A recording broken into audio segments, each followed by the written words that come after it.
Marcos capítulo 15. Se Deus permitir, vamos estudar os versículos 1 até 41 nessa noite.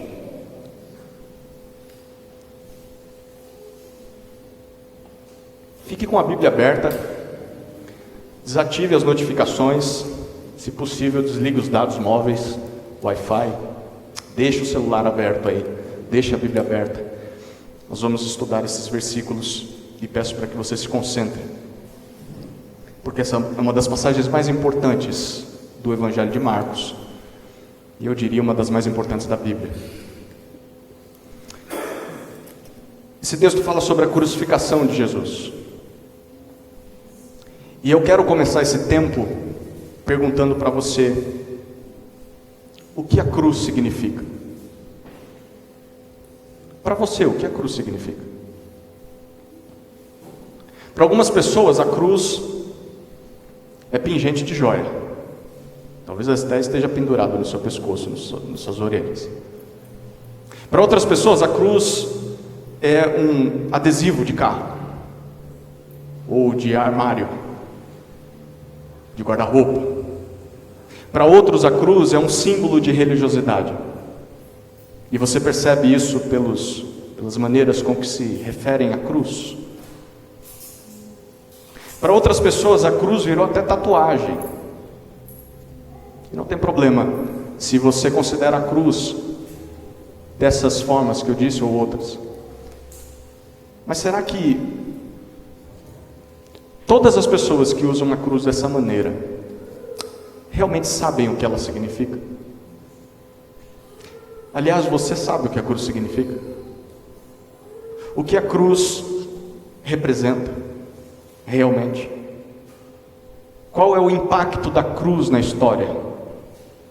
Qual é o significado da cruz no plano de Deus? E que impacto isso tem na nossa vida? O que isso produz em nós? Parece que é sobre isso que Marcos quer falar quando apresenta para nós a crucificação de Jesus. Quero propor o estudo dessa passagem longa, oferecendo 3 significados da cruz. 3 significados da cruz. O primeiro significado é que a cruz representa algo injusto. A cruz representa algo injusto. Observe comigo os versículos 1 a 15 de Marcos, capítulo 15. Logo pela manhã, os principais sacerdotes entraram em conselho com os anciãos, os escribas e todo o sinédrio. E amarrando Jesus, levaram-no e o entregaram a Pilatos. Pilatos perguntou: "Você é o rei dos judeus?" Jesus respondeu: "O Senhor é quem está dizendo isso." E os principais sacerdotes o acusavam de muitas coisas. Então Pilatos tornou a perguntar: "Você não vai responder nada? Veja quantas acusações fazem contra você." Jesus, porém, não disse mais nada, a ponto de Pilatos muito se admirar. Ora, por ocasião da festa, era costume soltar ao povo um dos presos, aquele que eles pedissem. Havia um chamado Barrabás, preso com rebeldes, os quais em um tumulto haviam cometido homicídio. Vindo a multidão, começou a pedir a Pilatos que lhes fizesse como de costume. E Pilatos lhes respondeu dizendo: "Vocês querem que eu lhes solte o rei dos judeus?" Pois ele bem percebia que era por inveja que os principais sacerdotes lhe haviam entregado Jesus. Mas os principais sacerdotes incitaram a multidão no sentido de que lhe soltasse de preferência Barrabás. E Pilatos lhes perguntou: "O que então vocês querem que eu faça com este, a quem vocês chamam de rei dos judeus?" Eles gritaram: "Crucifiquem-no!" Mas Pilatos lhes disse: "Que mal fez ele?" Porém eles gritavam cada vez mais: "Crucifique-o!" Então Pilatos, querendo contentar a multidão, lhe soltou Barrabás. E depois de mandar açoitar Jesus, entregou-o para ser crucificado. Marcos nos narra o que aconteceu nas primeiras horas de uma sexta-feira. Em especial essa semana é diferente de todas as outras em Jerusalém. Milhares de pessoas vinham até a cidade para a celebração da Páscoa. A Páscoa era a memória da libertação que Deus deu ao povo lá no passado, quando o povo de Israel era escravo na terra do Egito e Deus os libertou com forte mão. Então todos os anos eles celebravam, e até hoje celebram, a Páscoa. Pelo que nós já lemos em Marcos, Jesus participou da refeição de Páscoa, a sua última refeição, um dia antes, na quinta-feira à noite, junto com seus discípulos. Não só isso, mas ele foi traído por Judas. Depois disso, Jesus foi preso na calada da noite como um malfeitor e não se defendeu, simplesmente se entregou à prisão. E nós vimos que Jesus foi abandonado por todos os seus discípulos, inclusive por Pedro, que disse que até morreria por ele. Pedro também fugiu. Durante a madrugada, Jesus é levado à casa do sumo sacerdote e ele é julgado às escondidas, sem direito de defesa, e por fim ele é condenado à morte por blasfêmia. Eles o consideram digno de morte. E aqui é o que aconteceu em seguida. Nós vimos que o galo cantou, o sol raiou e Jesus foi levado à presença de Pilatos, o governador romano. Só Pilatos tinha o poder de sentenciar alguém à morte. Os judeus não tinham esse poder. Quem tinham eram os romanos. Mas Pilatos percebe que Jesus não cometeu crime tão sério para ser morto. Blasfêmia não era algo tão grave assim. Os acusadores de Jesus sabem disso.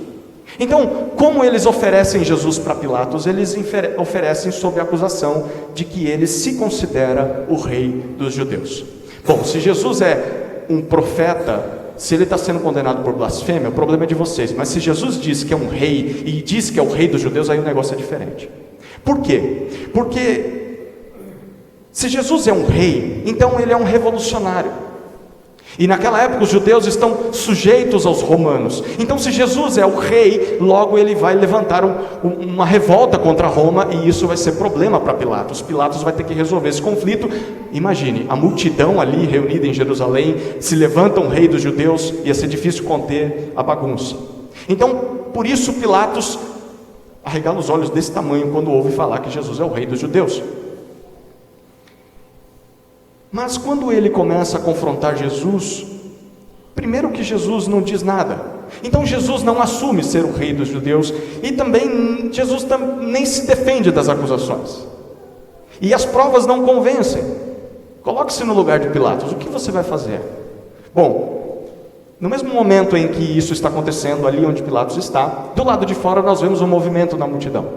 Era costume que em todos os anos, quando os judeus se aglomeravam em Jerusalém, o governo romano tinha uma estratégia para acalmar os ânimos do povo, porque esse ano era o ano de lembrar da libertação de Deus. Então era muito fácil eles se inflamarem e se colocarem contra Roma.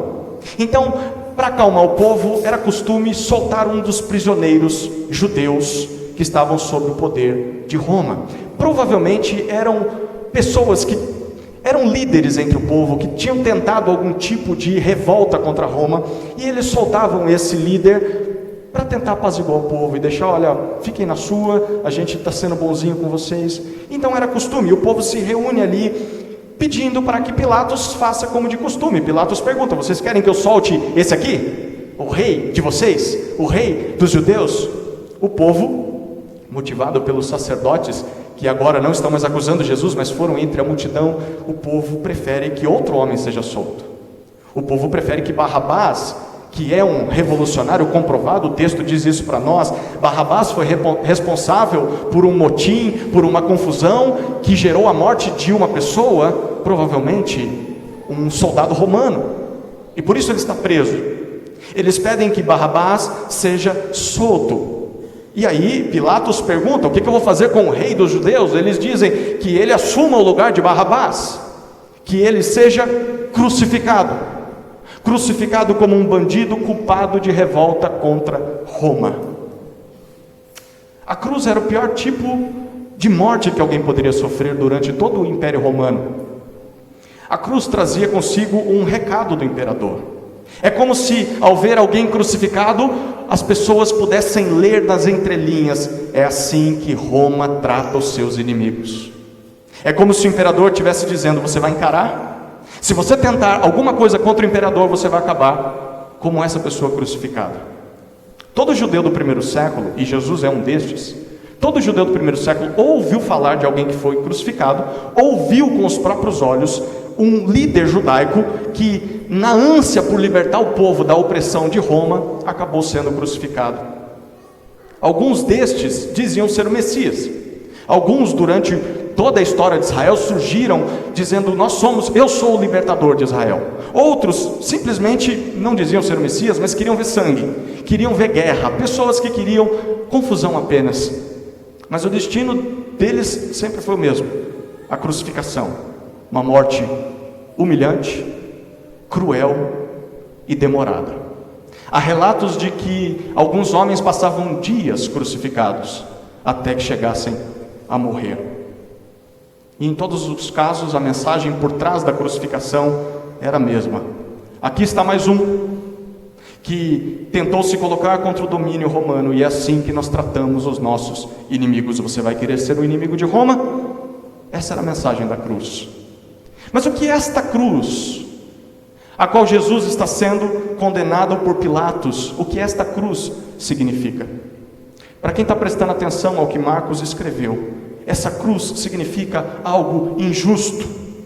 Jesus não cometeu crime algum que o condenaria à morte. É interessante que os líderes religiosos sabem disso. Eles sabem que Jesus não cometeu crime algum, mas ainda assim entregam Jesus para Pilatos.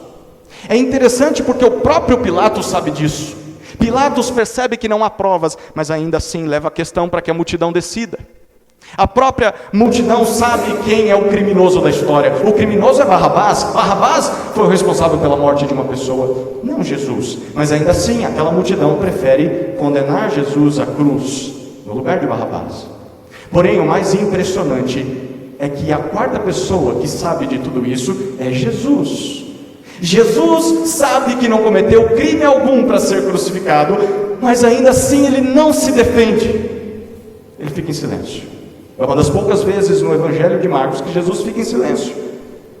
Como diz Isaías 53, versículo 7: como um cordeiro mudo, ele foi levado ao matadouro. Como uma ovelha diante dos seus tosqueadores, ele não abriu a sua boca. A pergunta é por quê?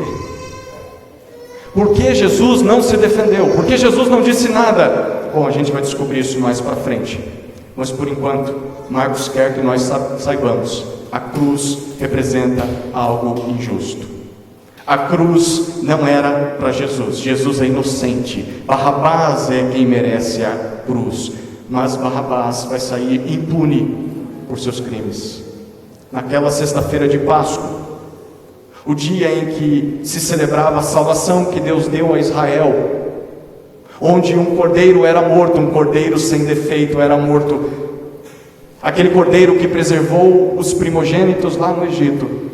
Nessa sexta-feira, um homem justo vai morrer no lugar de um homem injusto, por causa das falsas acusações de líderes judaicos, por causa do pedido impensado do povo de Israel e por causa da ordem maquiavélica de Pilatos. O primeiro significado da cruz é que ela representa algo injusto. A cruz representa algo injusto. O segundo significado da cruz é que ela representa algo irônico. A cruz representa algo irônico. Acompanhe comigo a leitura dos versículos 16 até 32.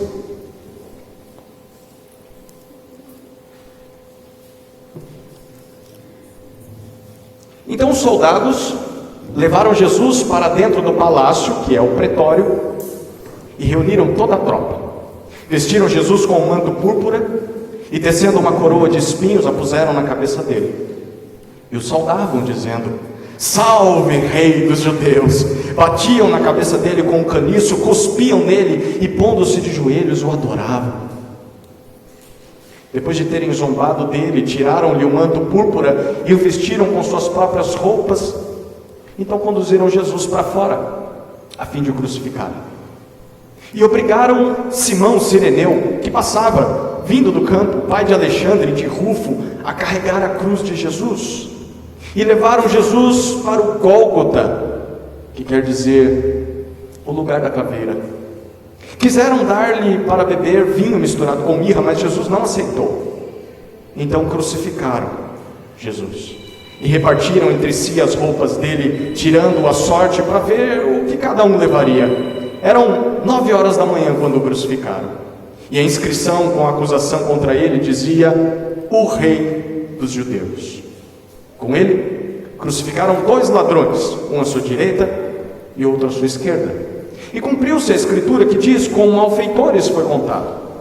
Os que iam passando blasfemavam contra ele, e balançando a cabeça e dizendo: ah, você que destrói o santuário e em 3 dias o reedifica, salve a si mesmo, descendo da cruz. De igual modo, os principais sacerdotes com os escribas, zombando, diziam entre si: salvou os outros, a si mesmo não pode salvar. Que o Cristo, o Rei de Israel, desça agora da cruz para que vejamos e creiamos. Também os que com ele foram crucificados o insultavam. Até aqui a leitura. O povo judeu era um povo difícil de engolir, e para alguns ainda é até hoje.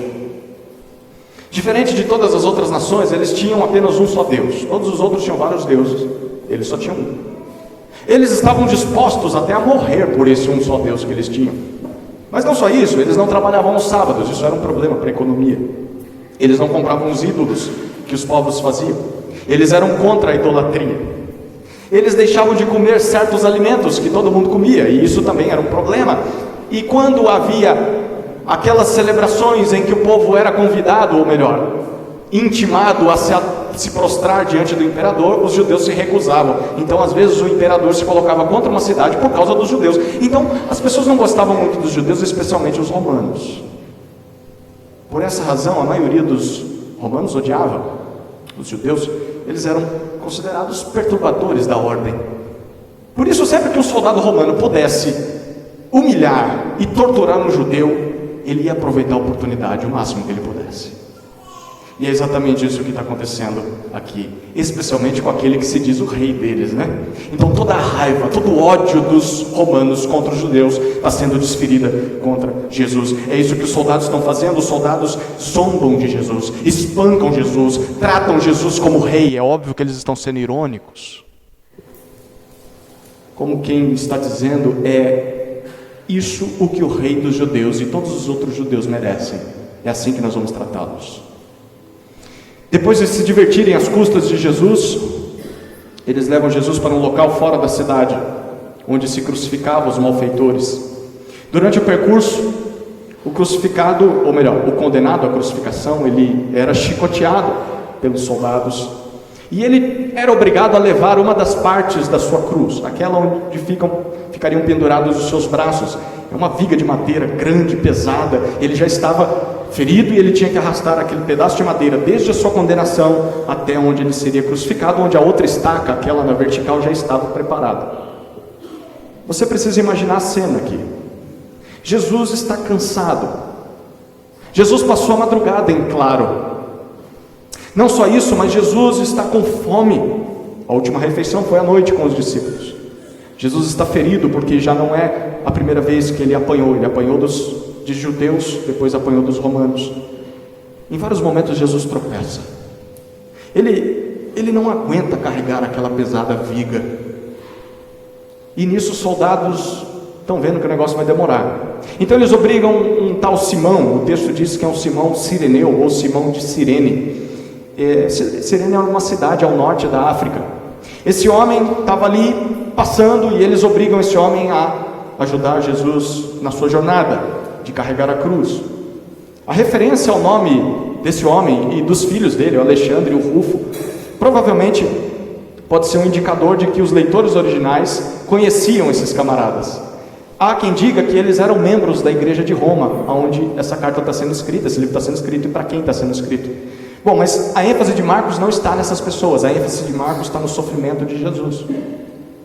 A dor é tanta que eles oferecem para Jesus uma bebida que era uma espécie de anestésico, para que ele suportasse um pouco mais as dores da crucificação, mas o texto diz que Jesus rejeita. O desejo de Jesus é beber cada gota daquele cálice amargo que ele está bebendo. É interessante isso. Enfim, às 9 da manhã, O texto diz que Jesus é crucificado.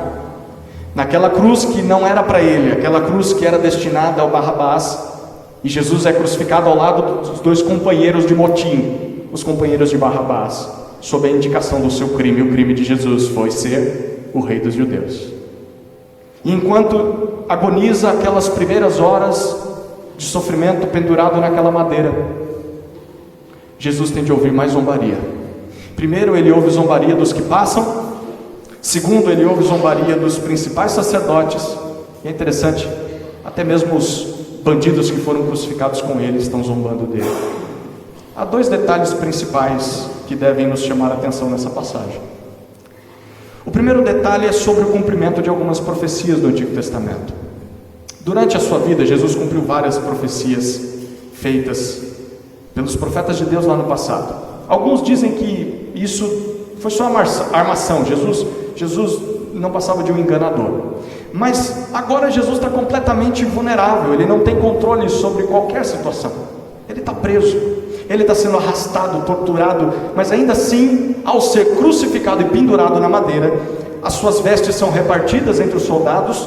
Ele é condenado com 2 bandidos e ele é zombado pelas pessoas. Essas situações claramente cumprem textos como o Salmo 22, que lemos no início do culto, e o texto de Isaías 53. Nós vamos falar um pouco mais sobre isso daqui a pouco. Mas mesmo sem fazer nada, Jesus cumpre as profecias do Antigo Testamento. Mas o mais importante é o segundo detalhe. O segundo detalhe dessa passagem é sobre como Jesus é tratado. Os soldados zombam de Jesus como se Jesus fosse um rei. Estão sendo irônicos. E depois depois de crucificado, ele é chamado de novo, ironicamente, de Salvador. Mas é um Salvador fracassado, porque eles dizem, não consegue nem salvar a si mesmo. Disse que veio salvar os outros, mas ele não consegue descer da cruz e se salvar. Para aqueles que estão presenciando essa cena, Jesus não parece ser o rei dos judeus, porque os judeus estão rejeitando ele, os judeus estão mandando matá-lo, e ele não parece muito menos um salvador, porque ele não consegue salvar sequer a si mesmo. Mas conforme Marcos, esta cruz, em especial, a que Jesus foi pendurado, representa algo irônico. Algo irônico. Sim, Jesus é o rei dos judeus. A sua vida provou isso. Todos os atos, todas as frases, o que Deus disse sobre ele, mostra que ele é o rei dos judeus, apesar de ter sido rejeitado pelo seu próprio povo. E sim, Jesus é o Salvador de Israel, porque ele salvou e curou tantas outras pessoas, e o texto de Marcos mostrou isso para nós, capítulo após capítulo. Apesar de continuar pendurado naquela cruz, Jesus sim é o Salvador do mundo. E pelo que nós já vimos Jesus fazer nesse livro, eu quero perguntar para você, será que Jesus não teria poder para sair daquela cruz a qualquer momento e destruir todos aqueles seus inimigos? Ele não poderia fazer isso num estalar de dedos? Poderia, mas ele não fez. Por que ele não fez? Por que ele se submeteu a tanta humilhação? Por que sofrer tanta injustiça? Se Jesus é de fato o rei de Israel, se ele é aquele que cumpre todas as profecias do Antigo Testamento, qual a necessidade de encarar tanto sofrimento? Mais uma vez, calma aí, a gente vai falar sobre isso daqui a pouco.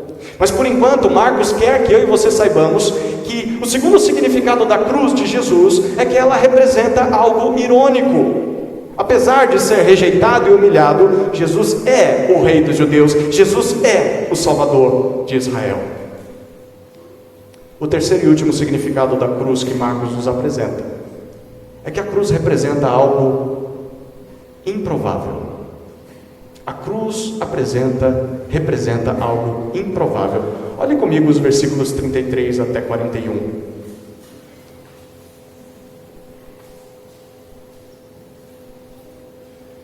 Chegando ao meio-dia, houve trevas sobre toda a terra, até as 3 horas da tarde.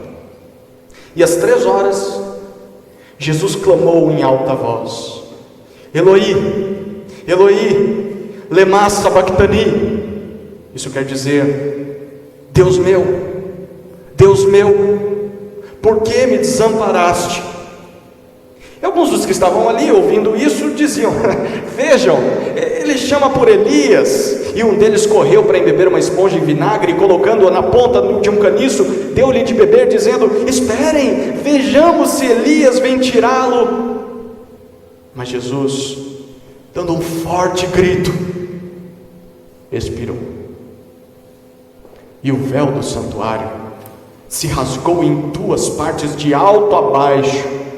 O centurião que estava em frente de Jesus, vendo que assim havia expirado, disse: verdadeiramente, este homem era o Filho de Deus. Estavam ali também algumas mulheres, observando de longe. Entre elas estavam Maria Madalena, Maria, mãe de Tiago, o menor, e José, e ainda Salomé. Quando Jesus estava na Galileia, essas mulheres o acompanhavam e serviam. E além destas, havia muitas outras que tinham ido com ele para Jerusalém. Já se passaram 3 horas desde que Jesus foi crucificado. E diante disso, algo incomum acontece. O céu fica escuro por 3 horas. Se você for estudar sobre a época em que a Páscoa é celebrada, isso não era um eclipse, porque a lua não deveria estar naquele local, porque na época da Páscoa não havia eclipse, e não é eclipse. É por causa do que está acontecendo naquele monte em Jerusalém que toda a terra está em trevas por 3 horas. Nesse meio tempo, as dores de Jesus só se intensificam. A cruz era projetada para garantir uma morte extremamente lenta e dolorosa. Além da agonia causada pelos pregos que não estavam na mão, estavam aqui, e nos pés para manter o condenado preso à cruz, o crucificado ainda ficava numa posição incômoda. Não é como nós vemos nos filmes assim, é mais ou menos assim. E com o peso da gravidade, o seu corpo, o seu tronco pendia para baixo e ele não conseguia respirar direito. Então, para respirar, ele tinha de se erguer com os pés e com as mãos para levantar o tórax, e isso causava mais dor ainda. Tanto é que o maior motivo de morte da cruz não eram as dores, não eram os ferimentos, era a asfixia. Porque o condenado não conseguia respirar, tinha hora que ele já não aguentava mais tanta dor, e ele morria por falta de ar, ele não conseguia respirar. Por essa razão era melhor ficar em silêncio. Qualquer palavra iria exigir mais ar, mais esforço, e isso ia aumentar ainda mais a dor do crucificado. Mas às 3 horas da tarde, Marcos nos diz que Jesus exclama algumas palavras em aramaico, era a língua que eles falavam na época, que são traduzidas por Marcos porque provavelmente os seus leitores não conheciam essa língua. Após dizer essas palavras, Jesus dá um forte grito e expira. É como se intencionalmente Jesus estivesse dando o seu último suspiro e entregando a sua vida para a morte. Essa cena é presenciada por 3 grupos diferentes. Primeiro, alguns que continuam a zombar dele. Segundo, nós temos um centurião romano, provavelmente é o líder daquele pelotão responsável pelas crucificações. Ele tinha que ficar ali até que todos morressem e tirar aqueles cadáveres da cruz. E algumas mulheres, as únicas que Marcos quer deixar claro para nós, que tiveram coragem de seguir Jesus durante o seu ministério na Galileia, e as únicas que tiveram coragem de segui-lo até a cruz, porque Marcos diz: nenhum dos discípulos está aqui nesse momento, só essas mulheres. 2 frases importantes nessa passagem devem chamar a nossa atenção. A primeira é a frase dita por Jesus antes de morrer, no versículo 34. A que é traduzida do aramaico: Deus meu, por que me desamparaste? Para os que conhecem o Antigo Testamento, essas palavras não são incomuns. Jesus está citando o primeiro versículo do Salmo 22. Aliás, nessa cena, a gente acompanhou a leitura do Salmo 22 no início do culto. Marcos está fazendo várias alusões ao Salmo 22. O Salmo 22 foi uma poesia composta pelo rei Davi, onde Davi descreve duas coisas. Ele descreve o sofrimento dele, causado pelos inimigos. Ele não descreve quem são esses inimigos, ele não diz a época, mas ele diz que ele sofreu muito nas mãos deles, e que sofreu porque um dos seus amigos mais próximos o traiu. E a segunda coisa que Davi retrata no Salmo 22 é o seu triunfo. Há um momento em que o seu sofrimento passa, Deus o livra, então ele conquista novamente o trono de Israel e ele se vinga de todos os malfeitores dele.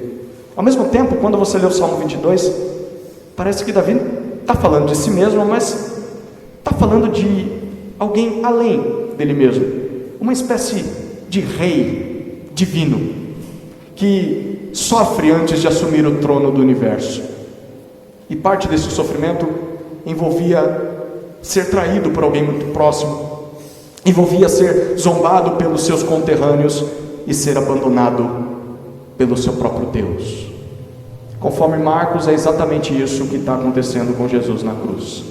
Este Jesus é o Rei divino de Israel, que antes de assumir o trono sobre todas as coisas, sofre em completo abandono de tudo e de todos, dos seus discípulos e inclusive do seu próprio Pai, do seu próprio Deus. Por que isso aconteceu? Vamos observar a segunda frase importante nesse trecho. É a frase dita pelo centurião romano no versículo 39. Lembra o que ele disse? Verdadeiramente, este homem era o Filho de Deus. Você consegue imaginar essa cena? Centurião é um homem de guerra, é um homem que está acostumado a ver muito sofrimento e muito sangue, e a gerar muito sofrimento e muito sangue. O romano era conhecido pelas suas vitórias no campo de batalha.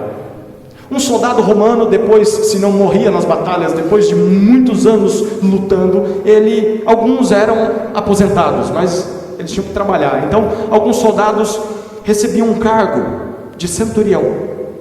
O centurião era alguém que comandava um pequeno batalhão a serviço do governador de algum lugar. Esse homem aqui, provavelmente já crucificou centenas de condenados, e já está acostumado a ver esses condenados chorando, lamentando, morrendo, agonizando naquelas últimas horas, morrendo em completo sofrimento. Mas é a primeira vez na vida desse homem que ele vê algo diferente. Ele vê algo incomum. Diante da completa escuridão do céu, ele nunca viu isso, das palavras daquele condenado antes de morrer, e da forma com que ele entrega o seu espírito, a sua vida no último suspiro, aquele centurião só pensa uma coisa, e ele não consegue conter, ele não só pensa, ele fala, ele diz assim: nós matamos o Filho de Deus. Esse homem estava falando sério, o que ele disse era verdade.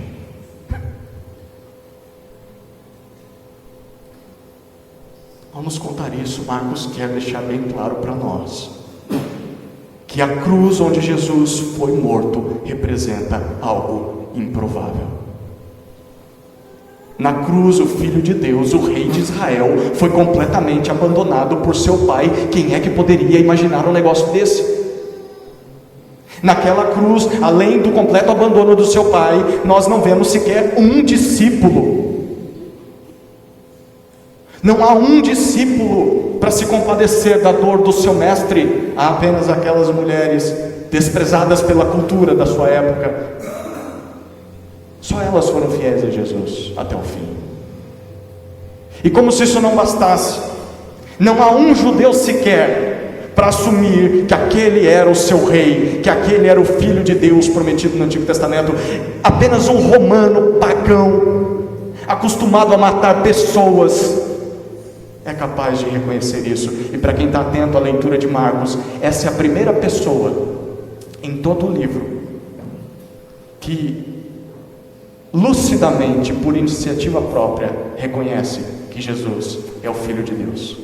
Até agora só os demônios fizeram isso. Deus fez isso a respeito dele. Elias deixou isso claro. Mas esse centurião é o primeiro a reconhecer isso. Não é um judeu, é um romano. O pior tipo de pessoa que poderia. Que interessante. Esse é o terceiro significado da cruz de Jesus. Ela representa algo improvável. De acordo com Marcos, a cruz de Jesus representa algo injusto, algo irônico e algo improvável. É injusto um justo morrer no lugar de um criminoso culpado. É irônico o rei e salvador de Israel ser rejeitado pelo próprio povo de Israel e ser zombado pelos romanos. É improvável o Filho de Deus morrer em completo abandono de seu pai e ser reconhecido apenas por um centurião romano e seguido por algumas mulheres apenas. Se nós fôssemos escrever a história do rei do mundo e do salvador dos homens, certamente nós íamos fazer uma coisa diferente, sim ou não? Certamente a gente iria escrever outra coisa. Injustiça, ironia, improbabilidade não soam muito bem para uma história de redenção. Mas aprove a Deus escrever a história dessa maneira. E sabe por quê? Por que Deus está escrevendo a história de Jesus dessa maneira? Porque na história do mundo, o injusto não é só Barrabás. O injusto é a humanidade. Na história do mundo, o injusto é o homem, que desde o princípio tem se rebelado contra o governo de Deus e tem buscado assumir o poder da sua própria vida à força, mesmo que isso cause mal aos outros, mesmo que isso produza a morte nos outros. Foi assim desde Adão e é assim até comigo e com você. O injusto sou eu, o injusto é você. O mais irônico de tudo isso é saber que Deus ainda assim ama o homem e sempre trabalhou para reconciliar o homem consigo mesmo, apesar do homem constantemente rejeitar a Deus. E o mais improvável de tudo isso é saber que o próprio Deus se fez homem para sofrer na própria pele pelo castigo que os homens mereciam por terem se rebelado contra Ele. Isso é improvável. E é o que Jesus está fazendo naquela cruz, completamente abandonado por Deus. Jesus está cumprindo a profecias de Isaías 53, onde Deus prometeu que um dia um representante de Israel, e também que representaria toda a humanidade, ele assumiria sobre si a justa punição que a rebelião dos homens exigia. É por isso que mesmo podendo descer daquela cruz, e mesmo podendo se salvar, Jesus não fez isso. Pelo contrário, Jesus preferiu ficar naquela cruz para nos salvar. E como Davi disse no Salmo 22, ele precisou sofrer tudo aquilo sozinho. Ele teve de provar cada gota amarga do cálice da ira de Deus, para então conquistar o seu trono de glória.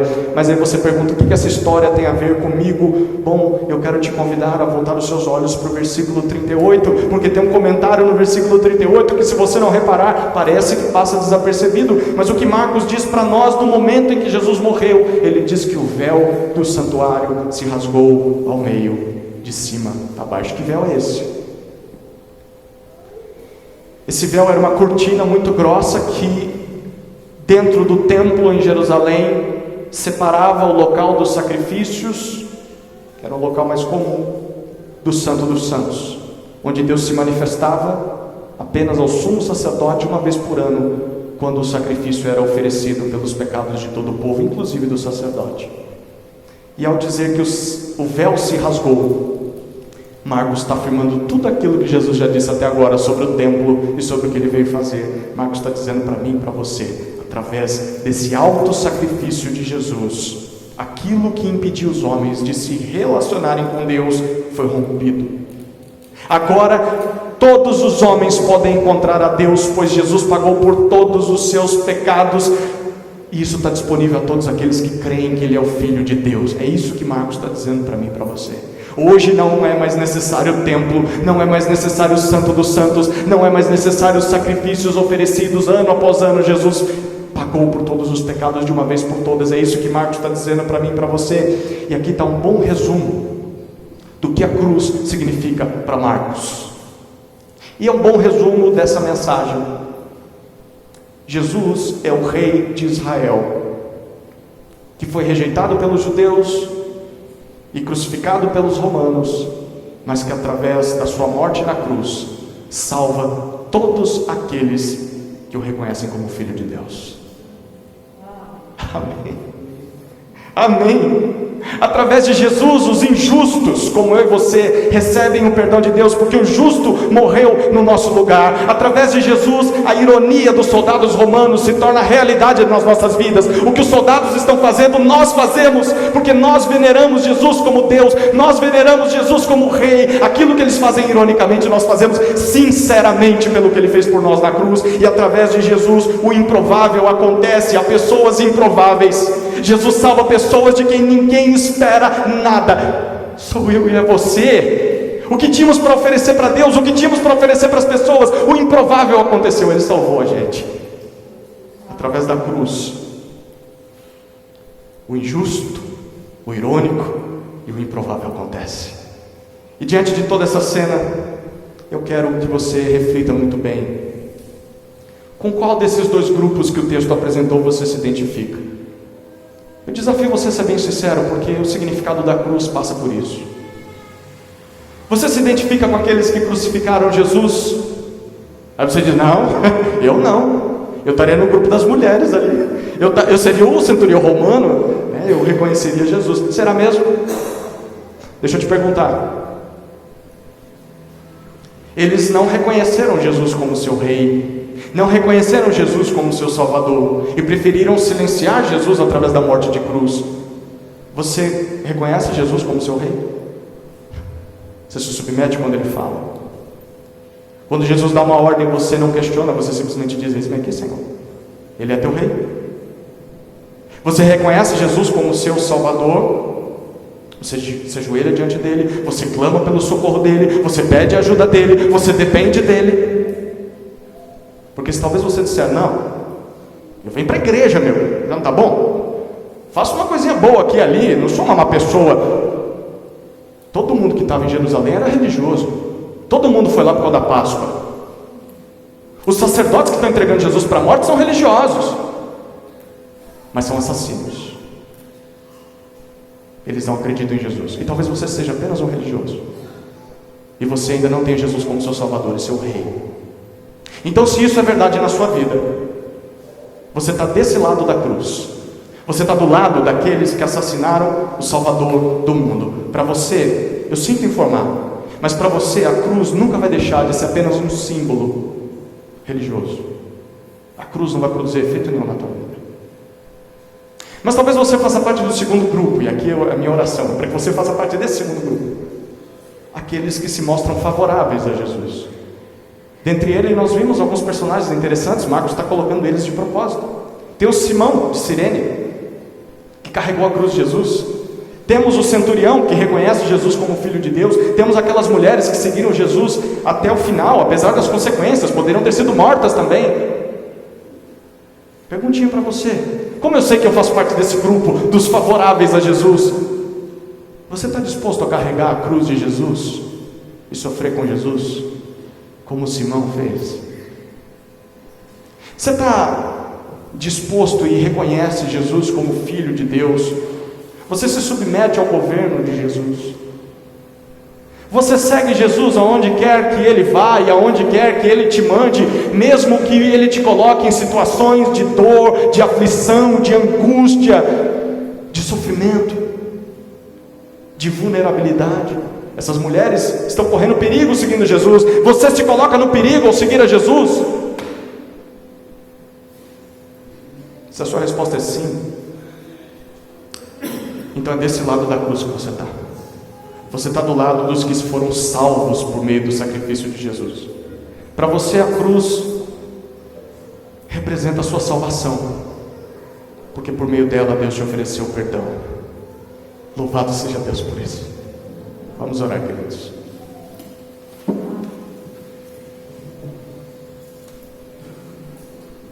Querido Pai, obrigado pelo sacrifício do seu Filho naquela cruz. Obrigado pelo teu plano eterno em insistir em nós.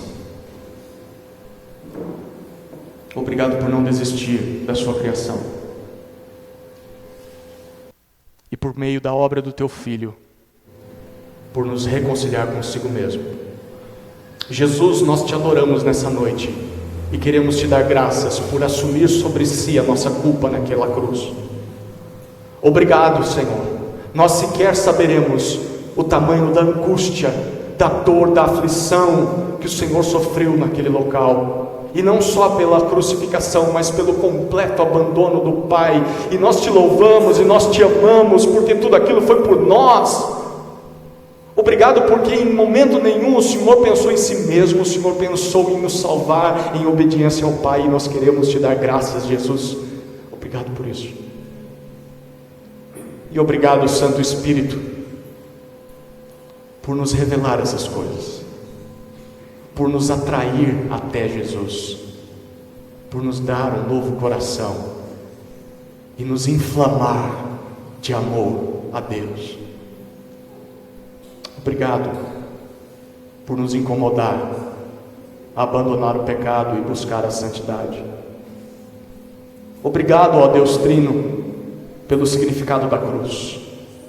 É por ela que nós estamos aqui, é por aquilo que o Senhor fez naquela cruz que nós estamos aqui.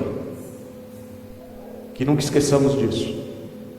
Nos momentos de luta contra o pecado, nos momentos de queda contra o pecado, nos momentos de tristeza, de dor, de aflição, lembremos do que a cruz representa, porque dela procedem vida e graça. É a minha oração no nome de Jesus. Amém.